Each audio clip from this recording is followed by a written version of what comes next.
welcome to Would I Lie to You, the show that separates the truth from the twaddle. On David Mitchell's team tonight, an EastEnders actor whose character has gone insane, been blackmailed, declared bankrupt, made homeless, held hostage, been jilted and shot. He might want to think about moving. It's Adam Woodyard. And a BAFTA award winner who started out in EastEnders but left to pursue a career in acting. It's Jason Watkins. And on Lee Mack's team tonight, a space scientist and astronomer who once presented a documentary called Do We Really Need the Moon? Of course we do. Where else would we get all our cheese from? It's Dr. Maggie Adair-Pocock. And a comedian who, when he was 5, wanted to be a clown. Well, I can tell you those are pretty big shoes to fill. It's Phil Lang. So we begin with round one, Home Truths, where our panellists each read out a statement from the card in front of them. To make things harder, they've never seen the card before, they've no idea what they'll be faced with. It's up to the opposing team to sort the fact from the fiction. Jason is first up tonight. Once a week, I go for a walk on my hands. Please, team. Right. Why?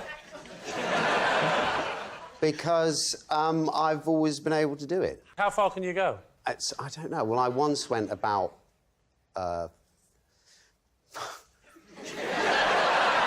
60 yards. So once a week you do... What's an average? Oh, I don't do that every week. I do a little walk around a room every week. Please don't take this the wrong way, but you don't look like an athlete. That's kind of you. That's very, very, very kind of you. What does an athlete look like? I mean... Not like you. Well, in fact, none of you, let's be honest. So you have this ability. Is this something that you do publicly or privately? I did it at my wedding. What, you walked down the aisle? Afterwards, at the reception. I walked to the side of the stage and my son put a rose in my toe and I walked back and gave it to him. Oh. I'm glad it was your toe. Well, what are you thinking about this? Listen, I've not read this card out, but I could walk on my hands if I had to, under pressure. No, you couldn't. Is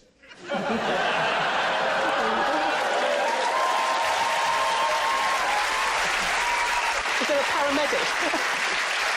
Here we go. You won't be able to do this. If you have not done this before... I genuinely have never tried to walk on my hands. There's no way you can do this first go. No.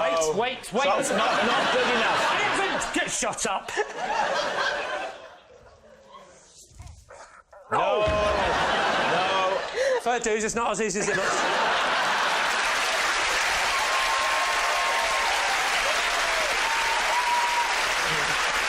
So what are you going to say, then, in light of your pathetic attempt? Lee has now given me the capacity to believe. So I'm going to say, yes, true. So Lee doing that? Yes. You thought Lee's on the verge of getting the hang of it? I thought it was closer than you thought, wasn't it? There was a moment where everyone thought he might be able to do this. No, there was no moment. There was no moment. There was a moment when I thought you were going to kick that gentleman in the face. What do we think, Maggie? I think it's true. Well, I'll go true as well, but he better do a demonstration. All right, then. Jason. Yes. You walk on your hands once a week. Truth or lie? Well, it's actually true.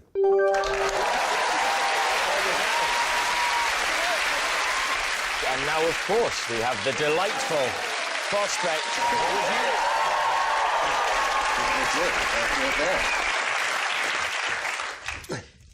Oh!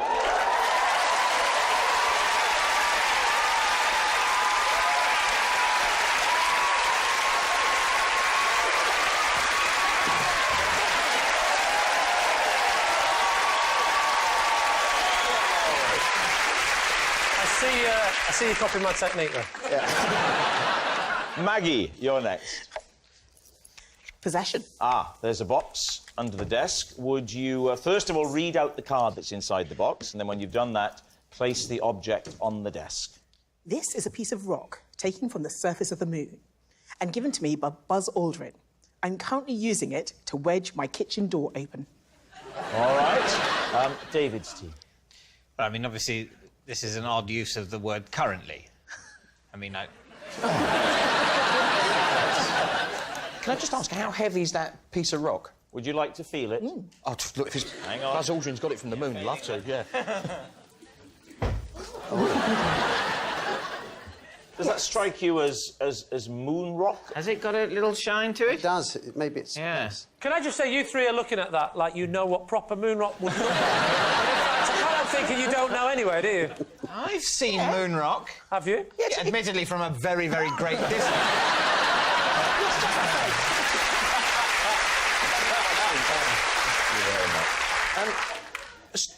Has it got sort of some technical, scientific name for the type of rock it is, other than moon rock? Well, actually, because the moon is covered in all sorts of chemicals, which can actually come from the birth of the solar system.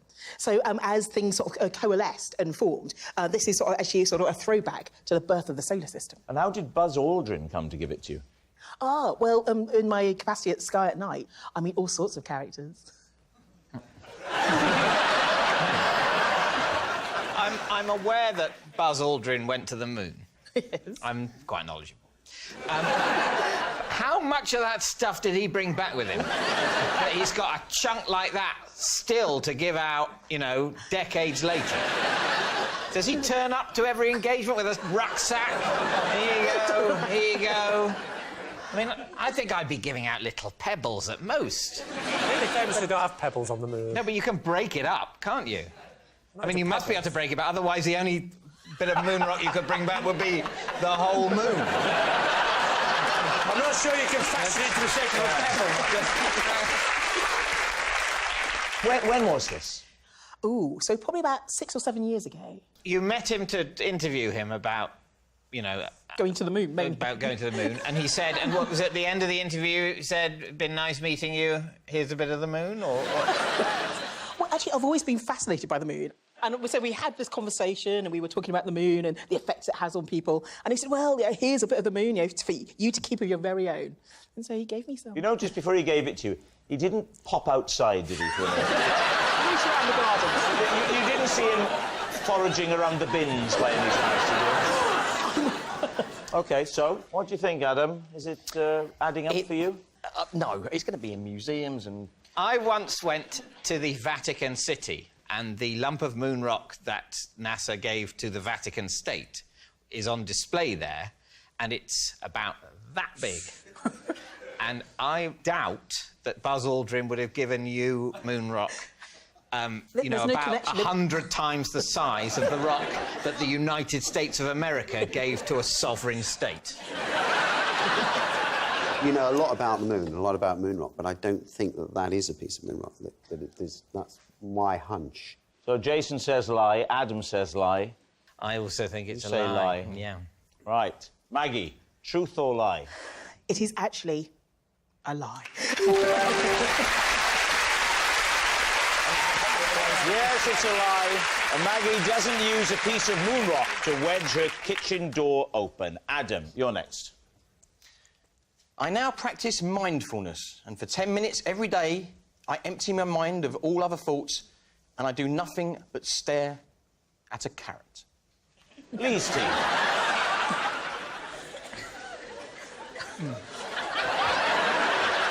Everything up until the last word. Why would you look at a carrot?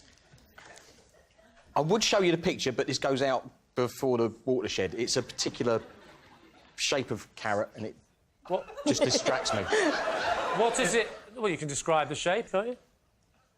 Yes. Is it part of the anatomy? Yes, that would be correct. The male anatomy? Yes, it would. And you find that relaxing to look at? I'm comfortable with that, it's fine. It just takes my mind off of things and I relax.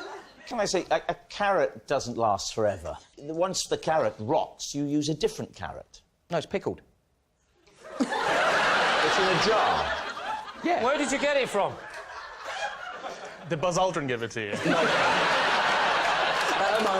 A couple of years ago, my wife she got a greenhouse and she started growing veg. And it was around the same time I started doing this mindfulness, and I found it was sufficient to distract me from anything else I was thinking about, because I'd just look at it, start laughing, So and you forget. thought this was so amusing to look at, you were willing to commit it to pickle? Yeah. So it would be... this joke would last forever? I don't think it's a joke. You find it amusing? Yeah, it's amusing, but it's... Yeah. But through the amusingness comes the inner peace. Yeah. So you're looking That's why at... so many people fall asleep watching your DVDs.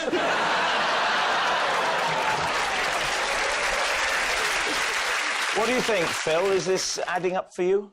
I practice mindfulness myself, and so I know we actually use parsnips, not tomatoes. So it smells a bit off to me. Maggie? Also, I think you need to get into a sort of a mind state. And I think laughing at a pickled carrot just isn't going to do it. So what are we going to say? Truth or lie? It's got to be a lie, It's got to be a lie. Surely it's a lie. Adam, truth or lie? It is, in fact, a lie.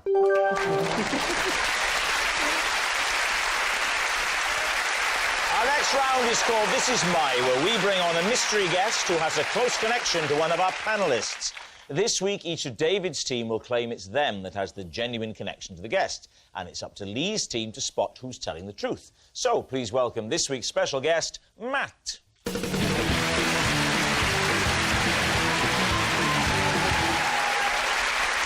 So, Adam, what is Matt to you? This is Matt. He was my window cleaner, but I had to let him go when I found out he was afraid of ladders. Jason, how do you know Matt? This is my estate agent, Matt, and we once were meant to look at a property, but instead we watched a dog give birth. Finally, David, what is your relationship with Matt? This is my car dealer, Matt, and I once made him change the colour of our car twice because I was offended by its hue. So there we have it. Lee's team, where to begin? Jason, Yes? you were looking round a house at the time, were you, to possibly buy? I was about to, yeah. We were going to look at a property, and as we approached that, someone came out of a neighbouring property and said, you know, my dog's in distress, can you come and help? So we did. What assistance did you think you could give? Well, we did a bit of looking on the phones and working out what we should do. You were Googling it. Yeah, I mean... That is always a worrying sign for a midwife. Did you?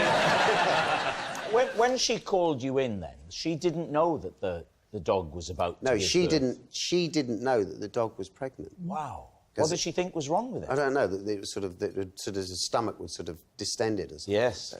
Yeah. Was she the brightest of people? Did you then go on and buy that property? No, because it had a rifle range next to it, so I didn't bother. Really? There was a rifle range next to Yeah, this there was- house. there was- And he hadn't mentioned that. No. If this is true, he's a typical shifty estate agent. Now, you see, he didn't even smile or bat an eyelid then, Well, which means he's used to hearing it, he's an estate agent. What was the dog's name? Do you remember? Penny. Penny. Oh, the penny dropped.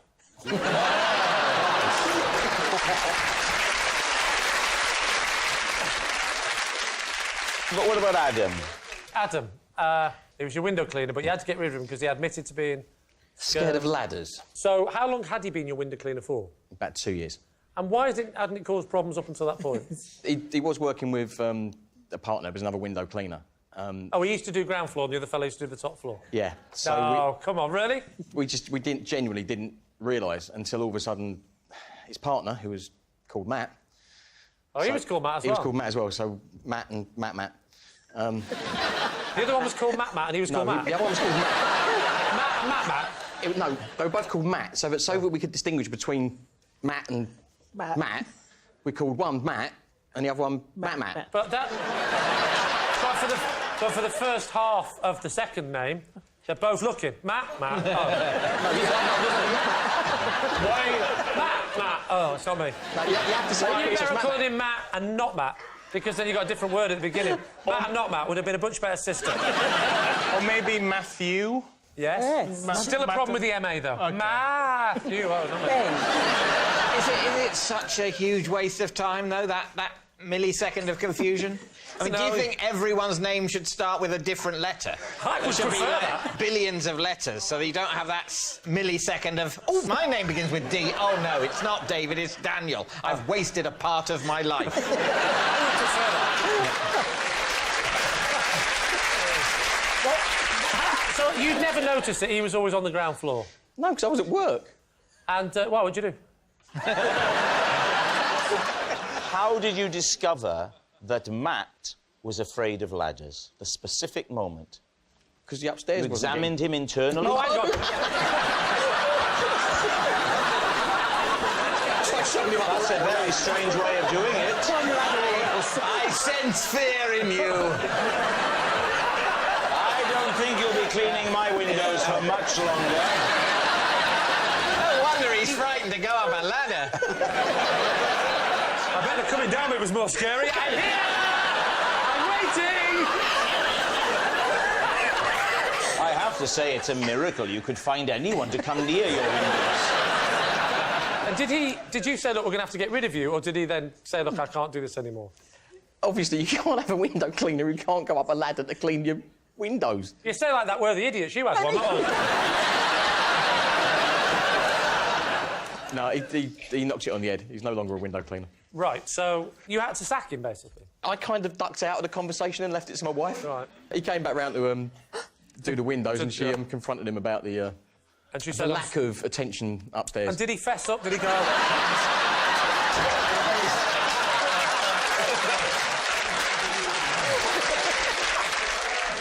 All right, so what about David? Oh, yes, you didn't like, your... Read it again, sorry. This is my car dealer, Matt. I made him change the colour of our car twice because I was offended by its hue. So, 3 times in total. So what was the It's first... been 3 colours. Yeah, what was the first colour? What did you buy it as? What colour? Grey. What was the model? It's a BMW, Yeah. and it's... can't quite remember the... I think it's... It never ceases to amaze me how cruel it was that you were overlooked for the Top Gear job. well, they wanted me to learn to drive. I've never driven this car. I've only sat in it. Are you telling us or the police? Because that sounded like an alibi to me. Neither have I ever put a dead body in the boot. Yeah. So then, when you bought the grey car, did you want it in grey at that time, or was there always an immediate, we want it, but we want it resprayed? It was an immediate, we want it, and we want it a different colour. Right. And then we were advised not to get it resprayed, but to get it wrapped. What does that mean? It's a thing you can do to a car to change its colour, other than respraying it. I think it's called a vinyl wrap. Are you getting mixed up with some sort of album from the 1980s? That's for you to judge. What was your vinyl wrap colour? Well, we wanted it dark green, like British racing green. Yeah. Can I ask a question? This type of BMW you bought, does it not come in racing green? Well, I don't know, but it was hard enough to find that we didn't want to... They are quite rare, aren't they, BMWs? It's very, very rare. David, you don't drive. How did you get to the dealership? We actually did all of the buying and everything via email and the phone. But I will say, my wife can drive. Which was very much why we were looking to buy a car. I think, if neither of us could drive, it's basically just a very, very expensive shed. OK,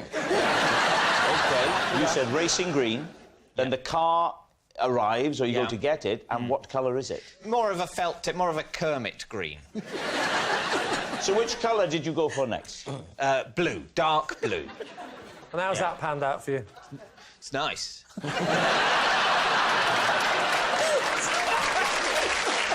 All right, we need an answer. So, Lee's team. Is Matt Adam's worried window washer, Jason's puppy pal, or David's colourful car dealer? I'm feeling Jason because he came up with a couple of really nice little details very quickly, like the shooting range and Penny. What about Adam's? He's making life hard for himself. If he's making this up and he's decided to call both the window cleaners Matt, and then he had to invent another, so we called him Matt. How big is your house, Adam? because it doesn't look very big on EastEnders. And what about David in his car? Now, David in his car is an interesting one because I can believe this of David. Yeah. The bit I can most believe is a burly mechanic coming round, or burly salesman, going, I know that's not what you ordered, but you're having it. And David going, OK, thank you. What? That's the bit I most believe. So what do we think? I'd go for Jason. You think it's Jason? What are you thinking, Phil? I'm thinking Jason. Oh, you're thinking Jason I'm as well. Jason. We'll go with my team then and say Jason. OK. Yes. Matt, would you please reveal your true identity? I'm Matt, and David made me change the colour of his car twice. Thank you very much, Matt. Which brings us to our final round, quickfire lies, and we start with... It's Lee. On the first day of my holiday, I lost my glasses, so I was forced to read an entire book through a set of binoculars I found in the villa. David's team. I've been here all day and I haven't seen you wear glasses. Well, that's because I wear contact lenses. Why didn't you wear contact lenses? Because I didn't take them on that particular holiday. What was the book? The book. Wow. The Kipper. By? Brian Fish. A book called The Kipper by Brian Fish. I haven't read it or heard of it. What's the genre of this book? It's a thriller. Right. The Kipper was the code name for a spy.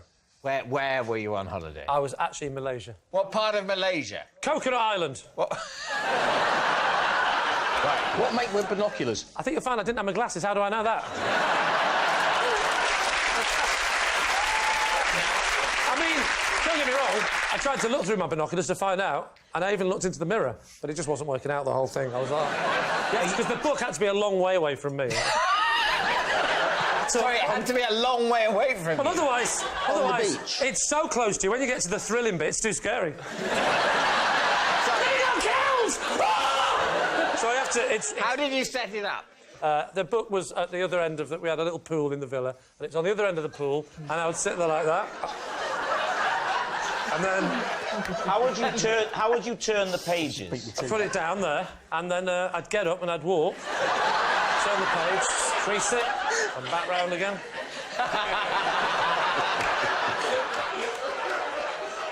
So, you got there and you'd forgotten your glasses. Correct. How did you manage to get there Because without realising? Because I forgot them. I left them somewhere en route. Right. But Where? where? I put them down, like this, in Yeah. the taxi. I stepped out for a second. I was literally rubbing my eyes like that. The taxi's gone. I know. Unbelievable. The exact word I was thinking of. You hadn't arrived at your destination. I took the glasses off for a second, like that. To put them down in But the there's taxi. a reason I put them down for a second. Yeah. Put them down. They're my proper glasses. Yeah. To put on my sunglasses when I get out of the car. The Yeah. sunglasses are prescription. Yeah. I step out the car, Yeah. he drives off, I've left the glasses in the back, and I Yeah. can now see perfectly clearly through the sunglasses. I know what you're going to ask me, so I'll just get to that point. During the holiday, I then lost the sunglasses. Another taxi? No, I was in the sea. You were in the sea and what, you put them on a dolphin? I was in the sea. Well, I didn't know it was a dolphin. I thought it was one of those glasses rests. You know, no, I just put them down. Oh, I didn't put them down. I put them on. And then I went into the sea, had a little swim, and then a big wave came like that and went... like that. That's not the bit that knocked my glasses off, though. I just up and went, wow, look at that wave. And then I lost it. I'm going to have to spend the next, whatever it was, 2 weeks without my sunglasses. So I just stayed... Reading a book from Reading the one book. end of a pool to another. This is it. With your How big a It was book- awful. how Even, big a- everything was like that. Even the foreplay. I said, go over there so I can have a good look. Yes, very pleasant, thank you. And then I'd walk over. And she'd say, do I look sexy in this? I'd go, oh, hang on.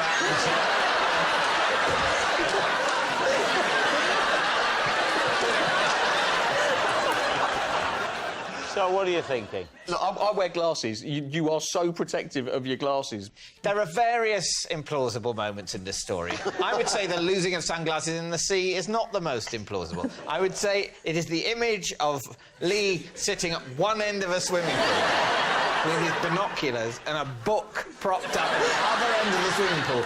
A swimming pool he has to walk round in order to turn the page.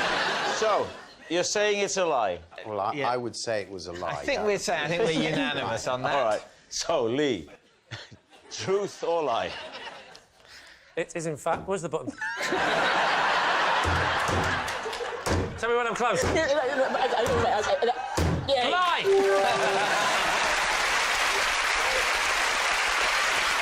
Yes, it's a lie. Lee didn't read an entire book through binoculars. Next. It's David. Lie, by the sounds of it. I don't know. I'm just chuckling away to myself. I can no longer drink orange squash. I'm telling you, I think I've become hysterical.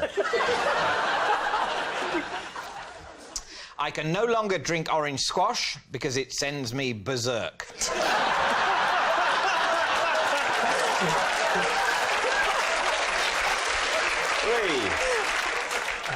And when did you discover this?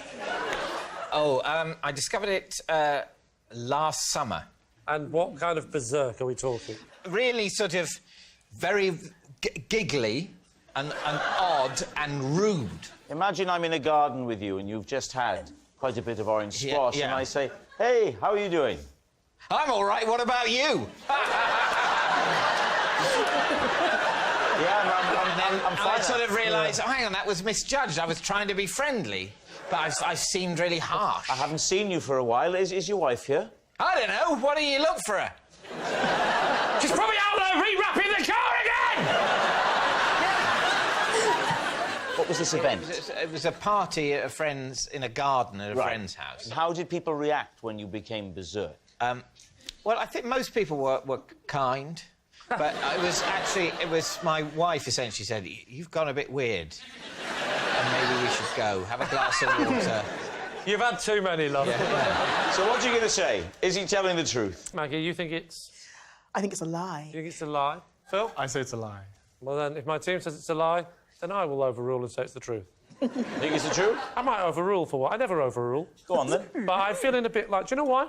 I had a small sunny delight before the show. And I'm feeling a bit like... Yeah, whatever. David, they're saying it's the truth. Is it the truth or is it a lie? It is a lie. That noise signals time is up. It's the end of the show, and I can reveal that David's team have won by 4 points to 2. Thanks for watching. Good night.